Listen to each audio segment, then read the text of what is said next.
네, 이번 시간에는 소멸시효와 제척기간입니다. 먼저 말씀드린 시험 범위는 아니에요. 하지만 출제가 됩니다. 근데 출제 나오는 부분 딱 정해져 있습니다. 그러면 출제 영역 부분에 대한 정확한 암기겠죠. 왜냐면 이해를 안 하니까. 근데 소멸시효 제척기간이 쉽지는 않아요. 근데 왜 쉽지 않냐면 개념이 어려워서 그래요. 소멸시효와 제척기간은 목적이 다르고 개념이 달라요. 그럼 목적과 개념이 다름의 포인트가 뭔지를 정확하게 기억하셔야 합니다. 근데 그 내용이 쉽게 와닿지 않습니다. 이 부분은 아무리 설명을 하더라도 와닿지가 않는 부분입니다. 그러면 여러분 어떻게 한다? 제가 이게 이해 포인트입니다.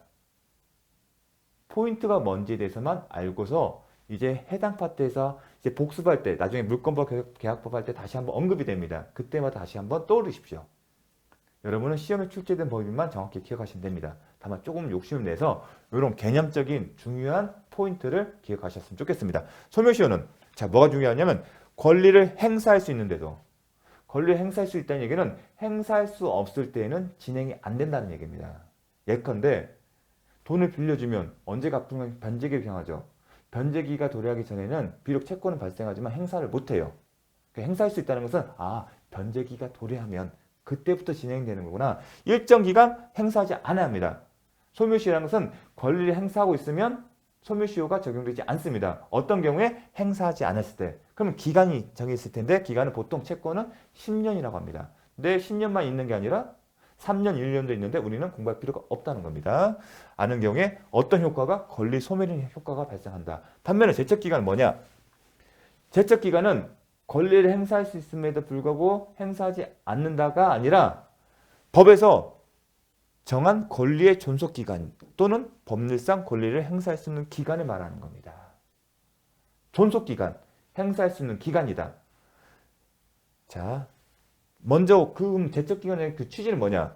권리와 관련된 법률관계를 조속히 확정하기 위한 목적이 있다. 법률관계를 빨리 확정시키면서 안정시키겠다는 겁니다. 이 법률관계에 대해서 어떤 법률관계가 불안한 기간을 오랫동안 두게 되면 누군가 지위를 불안하게 한다. 아까 상대방 있는 단독행위에 대해서는 원칙적으로 조건을 붙일 수 없다. 그 이유죠. 상대방 지위가 불안하기 때문에. 그런 것처럼 조속히 시킬 확정함으로써 법률관계를 안정시킨 겁니다. 그 상대방을 보호하기 위한 겁니다. 따라서 기간의 경과 자체만으로 기간이 정했으면 그 기간 전체 행사할 수 있는데 행사 안 했다. 그걸 따지지 않고 딱 기간이 언제부터 시작했는데 기간이 도과됐네. 그러면 권리 소멸 효과를 주겠다는 겁니다. 다른 걸 고려하지 않고. 그러니까 조속히 확정됩니다. 근데 소멸시효는 차이점이 뭐냐면 소멸시효 제척기간 차별하는 구별하는 차이점의 구별하는 개념이 있어요. 뭐냐면 중단의 개념이에요. 자, 소멸시효 같은 경우는 행사를 하지 않는 것의 페널티예요. 그러면 이 사람이 어느 시점에 행사를 해요. 그럼 소멸시효 이제 더 이상 진행이 안 돼요. 그러다가 이 사람이 또다시 행사를 하지 않으면 그때부터 기간이 진행되는데 전에 5년 했다고 해서 또 나머지 5년이 가는 게 아닙니다. 10년이라는 채권을 했을 때 소멸시효 기간이 10년을 했을 때 자, 5년 동안 행사하지 않다가 5년이 경과 시점에 했어요. 그럼 중단되죠. 그럼 다시 불행사 시점이 있을 때 나머지 5년 진행되냐? 그게 아니라 다시 이 시점부터 권리를 행사하지 않는 시점부터 10년이 또 진행되는 겁니다. 진행이 돼야만이 소멸 효과가 발생하는데 제척 기간은 딱 3년 안에 아니 6개월 내에 행사한다. 그러면 어떤 시점부터 그 기간 안에 반드시 행사를 해야 합니다. 왜냐하면 중단의 효과가 없기 때문에. 중단의 효과가 없기 때문에 법률관계를 조속히 확정한다는 목적이 부합되겠죠. 근데 소멸시효처럼 중단하게 되면 조속히 확정되겠습니까? 소멸시효는 행사를 하는 순간 중단되고 다시 처음부터 10년이 진행되잖아요. 그래서 그런 차이점이 있다는 거. 법률관계 조속히 확정하기 위한 거다. 기간의 경과 자체만으로 소멸효과가 합니다. 그래서 차이점의 근거는 중단 여부인데 소멸시효는 중단의 효과가 있지만 제척기간은 중단이라는 효과가 없다. 이 부분이 출제는 됩니다. 또 하나 차이점이 뭐냐면 이제 소멸시효 중단의 효과가 있는지 그 배경에는 뭐다? 취지가 법률관계를 조속히 확정하는 게 제척기간이고 소멸시효는 권리 행사하지 않는 거예요. 행사할 수 있음에도 행사하지 않는 것에 대한 페널티를 주는 거다. 목적이 다르기 때문에. 자, 소멸시효는 또 하나 있습니다. 가끔 이제 직권을 조수한다. 과실상계를 직권으로 조수한다. 그 표현을 배웠을 겁니다. 그리고 주장과 관련해서는 유권들의 주장 속에는 표현들의 주장이 포함된 것이 아니다. 그런 표현을 봤는데 소멸시효와 관련해서도 주장이 있어야 판단한다. 이 얘기는 뭐냐면 판사님 앞에서 소멸시효가 완성돼서 채권이 소멸돼서 얘기를 해야만이 판사님 그걸 살펴보고 당신 말이 맞는지 여부를 따져본다는 겁니다. 판단하는 것인데 제척기간은 당사자가 이 제척기간 완성으로서 이익을 받는 사람 주장이 없다 하더라도 법원이 의무적으로 반드시 조사해야 하는 사항이다. 그게 직권조사입니다. 직권으로 조사해야 할 사항이다. 제척기간은 직권조사사항이고 소멸시효는 주장이 있어야만이 판사님이 판단한다. 그렇게 이야기를 하십시오. 정리하셔야 합니다. 자, 시험 출제 포인트. 참 이해하기 힘든 포인트가 될 수도 있는데 잘 나와요. 가끔씩 나와요. 아주 빈번하게 나온 건 아닌데 어떤 얘기냐? 주소는 계약법 세부적으로 매매계약에서 어디 파트 582조 하자담보 책임의 효과와 관련해서 뭐 계약 해제, 대금감액 청구권, 손해배상 청구권, 매수인이 손해부과실인 경우에는 인정되는 법률상 효과가 있는데 어떤 게 그 중에 손해배상 청구권이라는 게 있어요. 그런데 법에는 명문으로 6월의 제척기간 언제부터? 안날로부터 안때로부터 6월의 제척기간 안 왔으면 그 시점에 6월 기간 안에 안날로부터 반드시 6개월 내에 손해배상 청구권을 행사해야 하고 그 기간 도과 후에는 할 수 없답니다. 그런데 뭐가 문제냐면 이 사례에서는 왜 이런 문제가 나왔냐면 참 현실적인 매매계약이 성립됐어요. 그런데 목적물에 하자가 있었어요. 그렇다 보니 매수인은 손해배상 청구권이 생긴 거예요.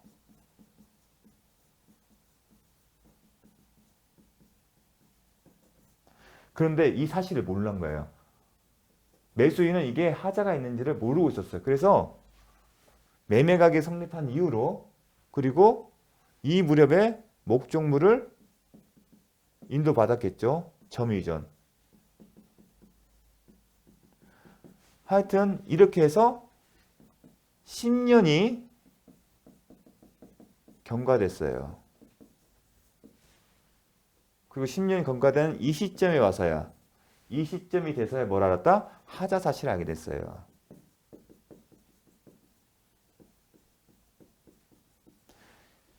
목적물의 하자 사실을. 핵심은 10년이 경과해서 어떤 시점을 기준으로? 목적물의 인도 시점을 기준으로 해서. 이것도 기억합니다. 이 파트에서는 목적물이 인도된 시점을 기준으로 10년이 경과됐어요. 근데 이 시점에서 와서 보니까 하자 사실이 왔어요. 그러면 582조의 손해배상 청구권은 하자 사실을 안날로부터 6개월 내에 행사하면 된다고 했습니다. 그래서 매수인이 이 시점에 손해배상 청구권을 행사한 거예요. 그럼 제척 기간은 이 기간 내에 행사하면 되는 거예요. 이 기간 내에 행사를 했어요. 그럼 매수인의 손해배상 청구권에 대해서는 제척 기간이 준수했기 때문에 소멸의 효과가 발생하지는 않겠죠. 그런데 문제는 뭐냐면 여기에 포인트 둔 거예요. 목적물의 인도를 받은 날로부터 10년이 경과됐어요. 그런데 손해배상 청구권은 일반 채권이에요. 채권은 통상 10년의 소멸시효가 걸려요. 10년 동안 행사를 못한 것에 주안점을 둔 거예요. 그래서 중첩적인 조례라는 것은 이 손해배상 청구권에는 제척기간도 준수 규정이 적용될 뿐만 아니라 소멸시효 규정도 적용된다는 겁니다. 비록 제척기간에 따르면 6개월 기간을 준수한 거기 때문에 권리 소멸 효과가 발생하지 않지만 일반 채권의 소멸시효 규정에 따르면 목적물을 인도받은 시점부터 10년이 경과된 시점에 행사하는 거기 때문에 이 소멸시효에 따라서 이 소멸시효가 적용돼서 채권은 소멸된다는 겁니다. 채권이 소멸되기 때문에 매수인은 손해배상 청구권을 행사하더라도 인정되지 않는다는 겁니다. 소멸됐기 때문에. 비록 제척기간을 준수했지만 이게 의미가 있는 겁니다. 그게 중첩적 적용입니다. 동시에 적용해서 둘 중 하나만 해당되더라도 채권 소멸 효과가 나는 거예요. 중첩적 적용이란 뭐냐면 둘 중 하나만 걸리면 채권이 소멸된다는 겁니다. 제척기간은 안날로부터 근데 여기서 소멸시효는 이게 중요합니다. 목적물의 인도를 받은 날부터 10년이 경과하면 채권이 소멸한다. 둘 중 하나만 걸리면 손해배상 청구권은 소멸된다는 거예요. 자, 어려운 내용일 수 있는데 매수인이 그 사실을 안 때부터 6월의 제척기간에 걸리는 동시에 매수인이 매매 목적을 인도받은 때로부터 10년의 소멸시효가 된다. 이 얘기는 중첩적 개념은 둘 중 하나에만 걸리면 채권은 소멸된다. 그런 의미로 이해하십시오. 그 다음에 매매 예약 안결권. 자, 매매 예약 안결권 정말 중요하죠. 매매 예약이란 뭐냐면 예약을 하면 우리가 호텔이나 숙박 예약하긴다서 확정된 거 아니죠. 예약이 있으면 확정이 필요하죠.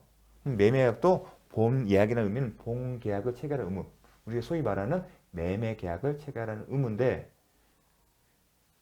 예약 안결권은 뭐냐면 보통의 경우는 일방 예약이에요. 즉 매도이든 매수이든 그중 당사장 일방이 일방적 의사표시로 매매 계약이 체결된 것으로 법률관계를 형성시키는 의사표시입니다. 그래서 형성권입니다. 이걸 예약을 나중에 배우는데 일방 예약을 전제로 형성권으로 보는 겁니다. 왜냐하면 예약에는 쌍무 편부 예약, 일방 예약, 쌍방 예약이 있는데 매매 예약 안결권은 특별한 게 있으면 일방 예약으로 추정됩니다. 그건 나중에 가서 배우겠습니다. 안결권은 이런 의미입니다. 안결권을 가지고 있는 사람의 일방적 의사표시로 매매 계약이 체결되는 겁니다. 예약 상태에서 본계약이 확정된다는 겁니다. 근데 형성권인데 행사기간이 있어요. 예약 안결권은 행사기간인데 행사기간을 약정한 때는 그 기간 내에. 이게 중요합니다. 무슨 말이냐면 나중에 판매권에게는 판매기간에서는 제한이 있어요. 반면에 비슷하게 갈 거로 예상되는 매매계약 안결권에 대해서는 행사기간에 장기가 딱 정해져 있지 않습니다. 그 얘기는 그 기간을 만약 20년 잡았으면 20년 동안 할 수 있는 거고 30년, 3년 갈 수 있다는 얘기입니다. 기간 내에. 약정이 없는 때는 예약이 성립한 때로부터 10년 내 이를 행사해야 하고 그 기간이 지난 때는 예약 안결권은 제척기간 경과로 소멸한다. 형성권이기 때문에 제척기간을 해석하는데 그 기간 내에 반드시 행사하는 것입니다. 그래서 예약 안결권은 중요한 게 뭐냐면 첫 번째, 행사 기간을 약정한 때는 그 기간 내에 해야 한다. 그래서 만약에 약정이 없는 때는 기준이 예약이 성립한 때로부터 완결권을 행사할 수 있는 때가 아니라 언제부터? 성립한 때로부터 10년 내요. 이게 잘 나오거든요. 10년 내. 예약이 성립한다. 없는 때는 10년 이내. 그러면 이 조항 때문에 기간을 약정할 때 이게 10년을 초과하는 것도 가능할까 쟁점이 있는데 10년을 초과해도 상관이 없습니다. 왜냐하면 제한하는 규정이 없으니까. 예약 안결권은 뭐 10년을 약정 기간은 10년을 초과하지 못한다. 그런 조항이 없거든요. 그래서 그 부분이 혼동될 수 있기 때문에 요 1번과 2번이 잘 나옵니다. 따라서 그 기간을 지날 때는 제척기간으로 소멸한다. 이게 중요하죠. 당사자 사이에 약정한 예약 안결권의 행사 기간에는 특별한 제한이 없기 때문에 15년을 정하더라도 효력이 있는 겁니다. 왠지 직관적으로는 뭔가 잘못된 것 같은데 그렇지 않다는 거. 왜냐하면 환매권 때문에요. 환매권에는 환매기간인데 환매권이란 건 뭐냐면 매도인이 매수인에게 목적물을 매매했는데 나중에 다시 동시에 매도인이 매수인을 다시 살 수 있는 그 권리를 보유하고 있습니다. 환매계약인데 부동산은 5년, 동산은 3년 정해져 있습니다. 따라서 약정한 환매기간이 이를 넘는 때는 단축된다는 규정이 있지만 매매계약 안결권은 이런 규정이 없다는 겁니다. 그리고 환매기간은 연장하지 못하고 기간을 정하지 않는 경우는 5년, 3년 본다. 요 내용이 잘 나옵니다. 제척기간 하면서 이제 개념까지 봤는데 요거 나중에 가면 또 배웁니다. 일단 포인트를 좀 기억해 주셨으면 좋겠습니다. 자, 뭐가 나오냐면 매매 예약 안결권을 매매 예약을 보통은 매매 예약을 해요. 여러분이 나중에 어떤 경우에 만약에 하냐면 매매 예약은 담보 가등기 할 때 그 등기원에서 매매 예약이 나오는데 매매 예약하게 되면 계약이에요. 계약이면 성립시효가 있죠. 다 계약이니까 의사표시니까 어떤 얘기를 하냐면 매매 예약 안결권을 누군가에 줬는데 당사자가 협의를 해서 자 어떻게 했냐면 5년이었었어요. 매매 예약 안결권은 5년 내에 행사한다. 5년 내에 행사한다. 이게 원칙 정했어요. 그런데 어떤 내용을 했냐면 요 시점 매매 예약 계약이 성립하고 2년이 경과한 후부터 예약 완결권을 행사할 수 있다는 내용을 정한 거예요. 당사자가 의사표시로. 예약 완결권은 5년을 정했어요. 5년 내에 행사한다. 그런데 언제부터 했었다? 매매 계약을 체결한 이후 2년이 경과한 시점부터. 그럼 쟁점이 뭐냐면 이 5년의 그 기산점은 이게 제적 기간을 보는 데는 다툼이 없어요. 제적 기간이에요. 그럼 일정 기간 내에 행사를 반드시 해요. 그럼 일정 기간이 계약이 성립한 시점인 이때부터 5년인지 아니면 당사자가 의사표시를 정한 예약 안결권을 행사할 수 있는 2년이 경과한 시점 이후부터 5년 내에 행사하면 되는 건지에 따라 쟁점이 있었던 거예요. 그런데 제척기간은 어떤 뜻이죠? 법률관계를 조속히 확정시킬 목적이 있는 것이고 그래서 그 기간 내에 반드시 행사해야만 하는 것이고 그 기간 내에 행사하지 않으면 권리 소멸 효과가 발생한다. 그게 핵심이었어요. 그런데 당사자가 의사표시로 매매 예약 계약이 성립한 시점이 아닌 예약이 성립한 시점이라고 하거든요. 보통 그 시점이 아닌 당사자가 별도 의사표시를 정한 시점, 즉 예컨대 예약이 성립한 날로부터 2년이 경과한 시점 이후부터 행사할 수 있다는 시점을 기준으로 이 시점을 기준으로 5년 내에 행사한다고 해석하게 된다면 제척기간의 취지가 어떻게 될까요? 이거는 빨리 법률관 조속하게 확정시킬 목적인데 이렇게 되면 당사자 의사표시로 제척기간을 늘리게 된 거 아니겠습니까? 그럼 이 사람은 이 시점으로부터 가능하다고 한다면 이 시점으로부터 7년이 되는 시점까지 행사하면 되는 거 아니겠습니까? 근데 제척기간은 행사기간은 5년 뒀는데 그래서 요 시점이면 5년 내지만 요 시점 되게 되면 이 시점 기준으로 7년에 되는 시점까지 된다는 겁니다. 그래서 그게 쟁점이 되는데 이미 답은 좋습니다. 당연히 이렇게 행사할 수 있다 하더라도 예약이 성립한 시점을 기준으로 한다. 왜냐하면 그렇게 해석하는 것이 제척기간의 제도의 취지에 부합한다. 그 얘기를 합니다. 자, 제척기간 진행의 기사점은 특별한 사정이 없는 한 원칙적으로 권리가 발생한 때, 이 표현을 기억해 주십시오. 권리가 발생한 때가 언제면 예약 성립시고 당사자 사이에 매매 예약 안결권을 행사할 수 있는 시기를 특별히 약정한 경우도 아까 얘기를 했죠. 2년 경과한 시점 위에 그 제척기간은 언제부터? 당초의 권리 발생이 즉 예약 성립 시 발생일부터 행사 기간이 만료되면 경과되면 만료되는 것이지 그 기간을 넘어서 약정에 따라 행사할 수 있는 때로부터 행사 기간이 되는 날까지 연장된다고 볼 수 없다. 아까 설명했던 내용 예시를 기억하십시오. 그런데 매매 예약 완결권 행사로 인한 예약을 하게 되면 완결되면 매매 계약이 체결된 겁니다. 매매 예약이 완결됐다는 얘기는 매매 계약이 체결됐다는 거예요. 그러면 우리가 계속 배웠죠. 매매 계약이 체결되면 어떤 권리 의무 관계가 있다? 매수인은 매도인 상대로 소유권 이전 등기 청구권이 있다. 그럼 이 소유권 이전 등기 청구권은 어떻게 될까? 종전에 제척기간 내에 행사해야 하는 것인지 그게 쟁점이 됐는데 이는 권리가 발생한 데부터 소멸시효에 걸린다. 제가 얘기를 했죠. 소유권 이전 등기 채권은 채권이다. 그리고 10년의 소멸시효가 걸린다. 일반 원칙에 따른 거지. 비록 예약 안결권 행사가 제척기간이라 하더라도 이 매매 예약 안결권의 행사 여부와 그 행사에 따른 소유권 이전 등기 행사는 별개의 것이다. 달리 보는 겁니다. 그래서 이 지문이 잘 나옵니다. 즉 법률관계 조속히 확정시키는 목적은 매매 예약 완결권 행사 여부잖아요. 완결권 행사해서 소유권 이전 등기 청구가 발생했다면 그 목적은 달성된 겁니다. 제척기간의 대상은 매매 예약 완결권 행사 여부예요. 그럼 행사를 했어요. 그럼 이제 제척기간의 목적은 달성된 거 아니겠습니까? 목적 달성 이후에 발생한 채권에 대해서도 제척기간을 계속 연장해서 적용할 필요성은 없다는 겁니다. 그 경우에는 일반 원칙에 따라서 소멸시효에 걸린다. 상당히 중요한 지문입니다. 한매권 행사로 인한 소유권 이전 등기 청구권. 한매권은 개념이 뭐냐면 매도인이 제가 제 소유의 부동산을 여러분이 샀어요. 근데 그 매매 계약과 동시에 환매 계약에서 그 얘기는 제가 팔았는데 제가 여러분부터 다시 일정한 금원에 다시 살 수 있는 권리를 보유하고 있는 거예요. 그게 환매예요. 다시 사들이는 거. 그러면 제가 환매권을 행사하게 되면 다시 매매 계약이 체결이 되는 거예요. 환매권은 결국은 제가 환매권 행사했다는 얘기는 여러분이 매도인이 되고 제가 매수인이 돼서 제가 판 부동산을 다시 부동산에 대해서 매매 계약이 다시 체결되는 겁니다. 매매 계약이 체결되면 뭐가 발생이죠? 소유권 이전 등기 청구권이고 매매 계약이기 때문에 그것도 채권이다.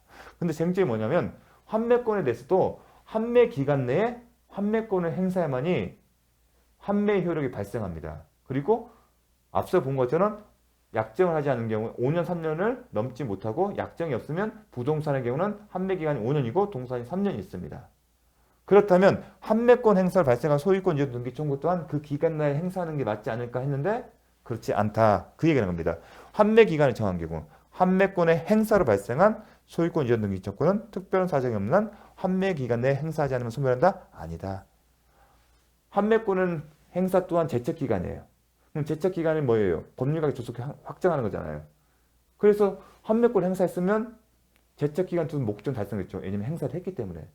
목적 달성을 해서 발생한 소유권 이전 등기 청구에 대해서도 제척 기간에 둔 취지를 살릴 필요가 있다? 없다. 그 경우에는 원칙에 따라서 10년의 소멸시효가 진행된다. 이게 잘 나옵니다. 참 어려운 내용인데 시험 범위도 아닌데 자 다시 나중에 계약법에서 다시 배울 겁니다. 자 이렇게 해서 시험에 잘 출제되는 부분 봤고요. 자 이제 교과서로 봐서 자 교과서로 가서 정리하겠습니다. 교과서에 보면 페이지 134페이지가 있어요. 그러면 자 환매권 행사, 매매 예약 안결권 행사에 따라서 매매 예약 안결되면 본계약이 체결돼요. 매매 계약이 체결됨으로써 소유권 이전 등기 청구권이 발생하고 그것은 일반 채권과 마찬가지로 10년의 소멸시효가 적용된다. 환매권의 경우도 이렇지. 매매 계약에 기초해서 발생하면 소유권 이전 등기 청구가 발죠. 누가요? 매수인이 매도인을 상대로. 그리고 이건 채권이기 때문에 10년의 소멸시효가 적용됩니다. 즉, 이 얘기는 소멸시효 얘기는 매수인이 이 소유권 이전 등기 청구권을 행사할 수 있음에도 불구하고 10년 동안 행사를 하지 않는다면 이 채권은 소멸한다는 겁니다. 그런데 소멸시효와 제척기간 차이점이 뭐였죠? 소멸시효에는 중단이 있어요. 중단은 뭐다? 권리를 행사하지 않는 게 아니라 권리를 행사하고 있다. 되게 소멸시효 중단이 이제 실무적으로 중요한데 그와 관련해서 이제 중요한 이슈가 있습니다. 페이지 134쪽 4쪽 라방에 보면 라항에 보면 법률 행위를 원인으로 한 부동산 소유권 이전 등기 청구권. 저는 매매계약이지만 매매계약 법률행위죠. 이거 법률행위로서 또 얘가 뭐냐면 증여계약도 마찬가지고요. 교환계약도 있고요. 근데 대표적인 게 매매계약이다.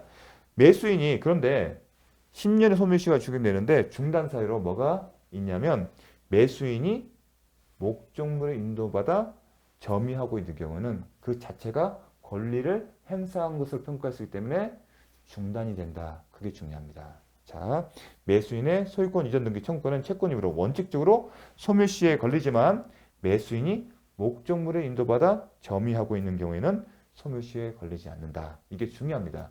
보통 경우는 목적물 인도를 받았으면 되게 등기를 하겠죠. 등기를 하게 되면 소유권 이전 등기 청구권에 소멸시효가 문제되지 않을 텐데 이 사람이 목적물을 인도받았는데 아직 등기를 못하고 있는 상황에서 이러한 이슈가 발생한 겁니다.